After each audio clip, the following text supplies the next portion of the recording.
OBG. Good morning, good morning. Good morning, good morning to you. I left out the middle bit, didn't I? Lovely song, that one. Hello. I am the OBG and welcome to the Breakfast Show. I'm on full beans today. Had a bit of a blowout yesterday, day before, and it was an amazing blowout, I've got to say. I like when they happen somehow because you come out on the other side and, you feel like you've grown. And, I don't deny they happen. I ride them as they come. They happen for a reason. It means that it doesn't mean that your life's bad necessarily, but it's often the end point of maybe a dip as we see them, or something serious that needs resolving. And I went through that recently. It was quick, as I said. I don't let things build up normally, so it happened over a period of days, and suddenly culminated in me just going rah. And I blew out, but it was good. It was fun, and thanks to everyone who supported me in here today, because all the lovely messages you sent and so on, they just helped to accelerate the change to bring me back into normality. Hello, Phil. Good to see you. Good morning. And I'm going to do these shows. This is the second early show. I thought I'd catch some people in the early morning, and this is number 2. And I'll be covering the more serious topics along with the odd fun stuff in these shows. So let's get down to business. I came across something recently. Now, it's old news to some people, but as I keep saying, news is news when you find out. So it's not a case of I've heard it before. And this is about acting, because I've been talking a lot about television recently and how I don't like it. So this popped up and it kind of struck a chord with me. And it's about Scarlett Johansson, and she ignited, or should I say reignited, a debate around acting over her playing the role of other races or genders and sexual orientations. And she also made a statement saying that she'd be allowed to play any person and so on. I'll get into that in a moment. And she addressed previous criticism that she faced with accepting offers to play minority characters. And in those interviews, she said she doesn't think political correctness should determine what role she can play. And she stated, as an actor, I should be able to play any person or any tree or any animal because that's my job and the requirements of my job. Now, she's not wrong, but I have a feeling that she isn't fully aware of the issue and that her response was quite insensitive. And her comments come from a place of privilege. Now, there's nothing wrong with privilege. If you got it, you got it. But when you're in a place of privilege, often you have a voice. So we have to keep hearing the voices of the people in places of privilege, and they don't often fit those views of those of us who claim we're not in a position of privilege. We're all privileged, really, in our own way. When we make use of what we've got and what we have and our surroundings and the people around us, we're in the perfect place.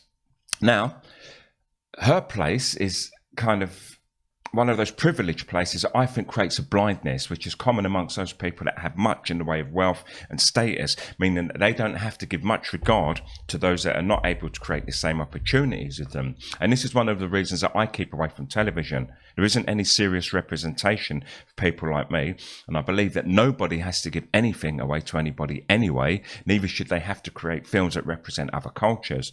But I do believe that when they do, that they should do the proper job, using people from those groups in the minorities that they're claiming to represent. And using a white actor to portray a Chinese woman, that's old school. And we should really have risen above that as a global society. Caricatures can be funny. So if you see a comedy that's in place where or a satire, a white person dressing up as a black person as a white person, a person playing a Chinese person, if it's done well, so what, But when you look back at the old school, it was cringeworthy. Peter Sellers, Mickey Rooney doing a Chinese person, Burt Lancaster painting his face, to play an indigenous Indian and so on.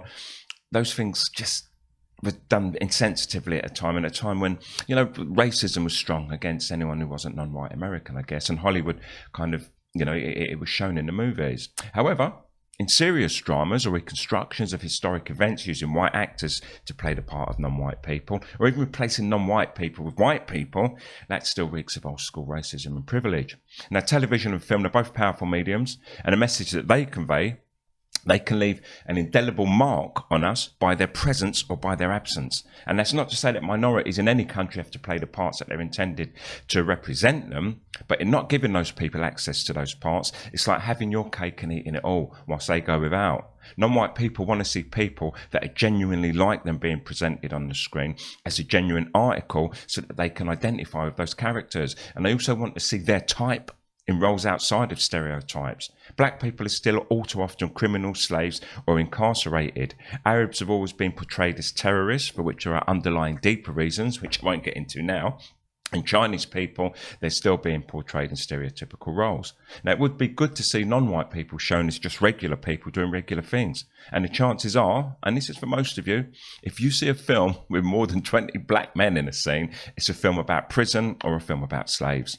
And there are exceptions, not to that rule, but to seeing black people in films, and I'm aware of that, but not enough to want to discuss it here really. And mentioning that new series on the BBC about Notting Hill is going to bore me senseless if you're going to mention it here, so don't do that. So, Scarlett Johansson, she should at least consider that she had a shot, or still has a shot, at many great roles. And for the roles that she worked hard to get, I mean, she's had to work, and they've allowed her to become extremely wealthy. And I know it's not only about the money, I get that. It's also about working and doing what you love. But maybe she should consider sitting one out for once and letting, or giving somebody else a chance to build a career. Imagine a positive news that would have come out of her giving up a role to allow a Chinese woman to work instead of being arrogant and eating all the pie. It really is time for change.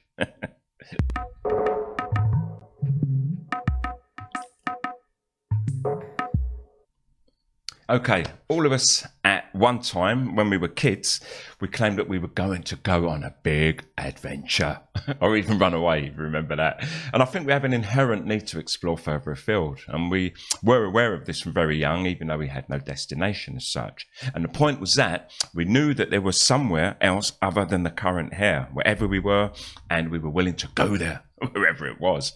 Now, by the time we reached our teens, that desire for non-planned adventures diminished. In part, the blame lies with the system, that's my view, that continually fed us lies and refused to ever show the beautiful parts of Africa, Afghanistan, Iraq, Russia, China, and a host of other countries, including Eastern Europe at the time, before they invested their money there, of course, and formed banking alliances.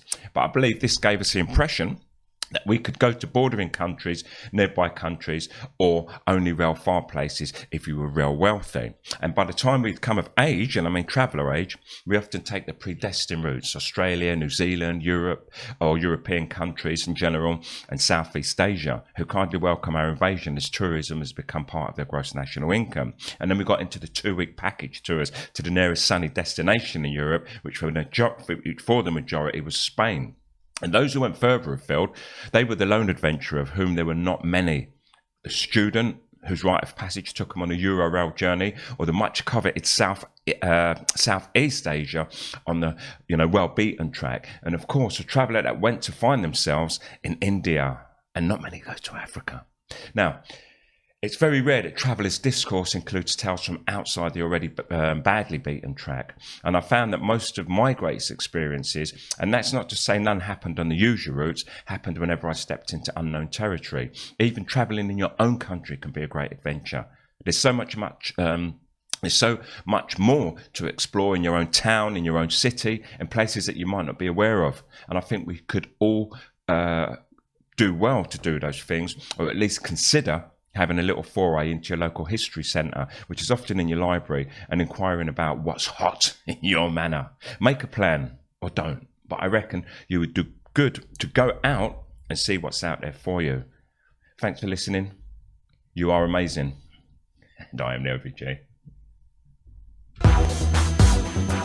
Kush now, think Kush with.